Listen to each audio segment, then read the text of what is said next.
তবে এখনো পর্যন্ত 1-0 গোলে তারা পিছিয়ে রয়েছে। ফোর্টিস এফসি ডিজার্ভেডলি 1-0 গোলের লিডটা ধরে রেখেছে।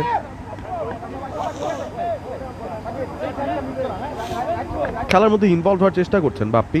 ফরওয়ার্ড লাইনে ডিফেন্ডারদের সঙ্গে দাঁড়িয়ে থেকে যখন দেখছেন বলের যোগান পাচ্ছেন না, তখন নিজেই নিচে নেমে এসেছেন। জালোর সঙ্গে বেশ ম্যানমার্ক করে দাঁড়িয়ে রয়েছেন। বাপ্পির জন্য দায়িত্ব। আবারও হেডে জিতে গেলেন সেখানে ফোর্টিস এফসির ডিফেন্ডার কোয়ানসা।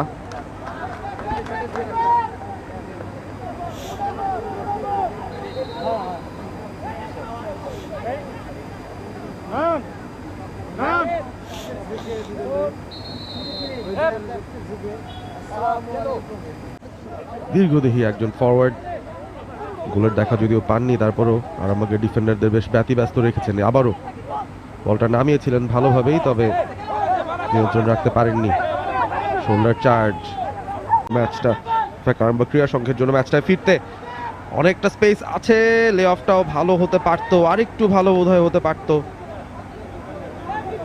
বাপ্পি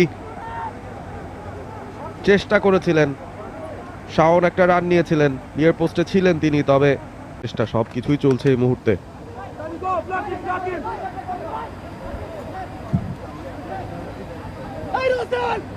টাচটা ভালো নিয়েছেন বাপ্পি, তবে কোনায় পড়ে গেছেন দুজন প্রতিপক্ষের খেলোয়াড়। তার নিক্সন চাকমা অনেকটা সামনের দিকে বলটা বাড়িয়েছেন, রাইট ফ্ল্যাঙ্ক ধরে। আরামবাগ ক্রীড়া সংঘের আক্রমণের ক্লিয়ারেন্স ভালো টাচ ছিল, ফাউলি হওয়ার কথা। বাপ্পি